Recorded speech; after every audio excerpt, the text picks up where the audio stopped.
Sihal Kwaile, Happy Chinese New Year! Alam niyo ba na as early as 1565, the Chinese fishermen are in a boat going to the Philippines o Philippine Island. Meron silang tatlong island na binisita noong 1565. Okay, that was discovered during the Tang and Song Dynasty. In 1565, tumatawid yung mga Chinese people sa island. Dito ay sa Butuan City or Butuan Island, sa Maini o sa Mindoro, at dito sa Tondo, malapit sa port. Yung tatlong island na yan daw yung binibisita ng mga Chino nung unang-unang panahon. Tapos, ang dinadala nung Chinese ay pearls, ang dinadala nung Chinese ay ceramics, okay, porcelain at iron. Dinadaan yan sa mga tubig ng Mindoro, Tondo Port at Butuan City. Ang Pilipino naman, ang binibigay ng Pilipino o binabarter nila sa kanila o pambayad natin ay ginto, pearls, at saka mga agricultural items. So yung tatlo na yan, 3:3. Ang tawag nila ay barter system. Noon pa ba, napakaganda ng relasyon ng China at Philippines. Okay, so pag dumating na ang mga Chino nung araw doon sa port o doon sa island, sinasalubong sila ng mga katutubo at naghanda ang mga katutubo ng mga kakanin. Ganon din ay tuwang-tuwa sila, lalo na yung mga babae uunahan sila doon sa pagpang ng mga dagat dahil sabik silang makita ang mga silk or mga satin ng Chinese. Ganon din yung mga pearls ay gustong-gusto ng mga Chinese. So nagbabarter sila. Alam mo ba ang pabayad natin? Ito ay yung mga gold. Yung mga butil na mga ginto na nahukay natin malapit sa dagat.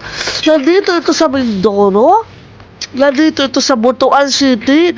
At nandito ito sa Port ng Tondo at ganoon din sa Mindoro. Okay, kaya siguro tinawag nilang Mindoro is gold. So it was long before 1565. Ibig sabihin guys, binawalan lang ang mga Chinese ay tinaboy ng mga Spanish. Doon nagsimula ang Spanish colonization. So alam niyo ba yung history na yan? Na dapat manatili ang friendship between China and Philippines at magkaroon ng diplomatic relationships. Okay, dahil ang China is the great trader, pinakamalaking business partner ng Philippines. Okay, so, punta tayo sa Chinese New Year. Ito ang rice or the lumalagabong, kumakatok, nagmamadali na fire horse. So, ano ang ibig sabihin nito? Magsuot ka ng yelo. Kasi ang yelo, ang horse ay, ang kulay ng yelo ay parang pinapanatili na yung horse kung saan siya dapat pumunta. Dahil ang horse ay lumalakad sa mga bahay natin. Yun yung mga pumapasok sa pinto. So yung horse, bigyan nyo siya ng yung bahay nyo, lagyan nyo ng figurine na horse nakatapat sa pinto at buhusan nyo ng barya. Lalo na yung mga barya na gold o yung 5 piso at saka yung 5. So the horse or the Chinese animal. Bakit tayo napunta sa Chinese astrology? Noong araw, pinag-aaralan ng mga emperor yung nature. Yung time na yun, ang dami-dami na nasisilang doon sa mga farm nila na puro horses. At so, sobrang dami ng horses noong time na yun, pinakalala nila yung year na yun na horse. Kaya gano'n. Okay, so bakit pagtanto nila na yung horse pala is nagmamadali, masayahin, playful. Ang Chinese animal zodiacs ay mayroong 3 o 4 na playful animals. Ito yung mga character ng mga tao noong unang panahon na pag dumating ay Year of the Horse, Year of the Dragon, Year of the Monkey ay sila at saka Year of who else? Ito yung mga panalaro Mahilig sila, very sociable creature sila. Mapapansin nyo na ang Year of the Horse, ang mga tao ay palakaibigan, mabait sa kapwa at saka masayahin. Parang excited sila.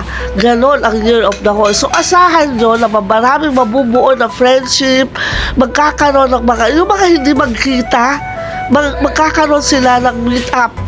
Yung matagal na pinaplano na meet up, magkakaroon yan sa Year of the Horse. Okay, so guys, remember to wear yellow, sky blue, or red dahil sa element natin is fire. Fire is a very, mapusok.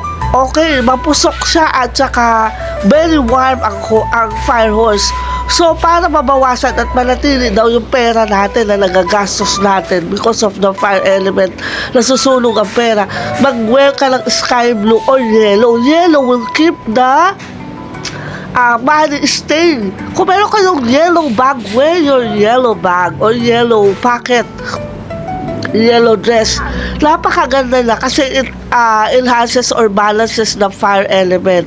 Okay? Kung gusto nyo naman sumikat, you wear brown color or earth color tone or yung mga kulay ng mga puno, dahon, green. Yan, okay na dyan ang popularity. Diyan sa wood element. Yung mga metal naman will be very tired this year because the fire element will melt the metal. So kung ikaw ay metal element, avoid mo na makipag-away, avoid mo ng masyadong personal na attachment sa hindi mo kilala. At saka kung ikaw ay element, iwasan mo makipag-away dahil ang fire element is a very aggressive sign yan. Okay? So next natin, ang wood, ang water element is very good. Maglagay ka sa bahay, lalo na kung lahat kayo ay nasa fire element, Chinese zodiac.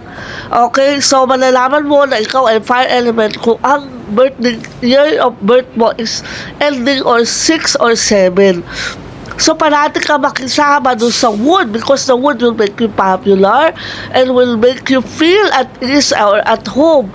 Yung metal naman, you have to, when you meet, kailangan may tubig or isang baso ng tubig o isang bote ng tubig sa harapan nyo para maganda ang conversation. Kung ikaw naman ay earth element, okay, earth element will be will have a very, challenging year kasi ang earth element is tinutungtungan siya ng fire, so nagagamit siya. Okay, so parati kang mag-remind ng iyong boundaries or limit sa isang fire element dahil ang fire is they are good user and a bad user. They use people for good purpose or they use people for bad purpose. So kailangan magkaroon ng symbiotic relationship ang earth and ang fire. Okay, ang next natin is the water element. Ang element ng water at saka fire is very, sila magkalaban, nagka-clash of personalities yan. So, for you to be compatible, you use a wooden chair or wooden table in between you or a wood element person. Kaya ang wood is always compatible with each sign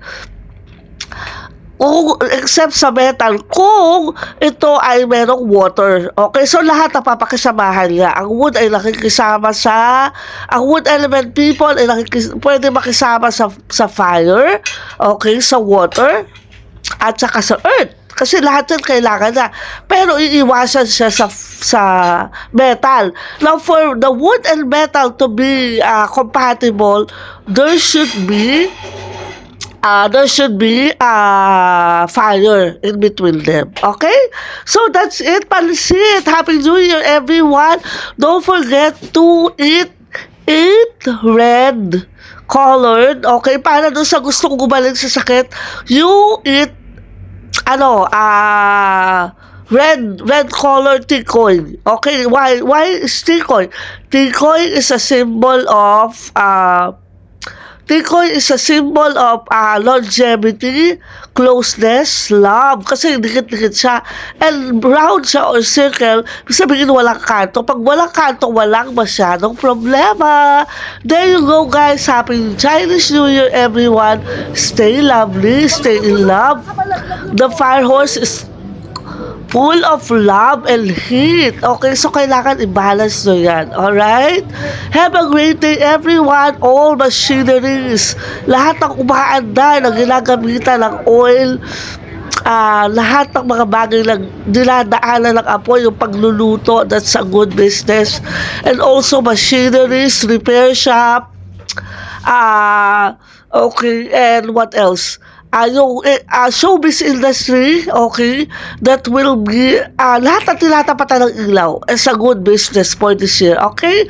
Alright, Happy New Year everyone, stay in love, stay beautiful.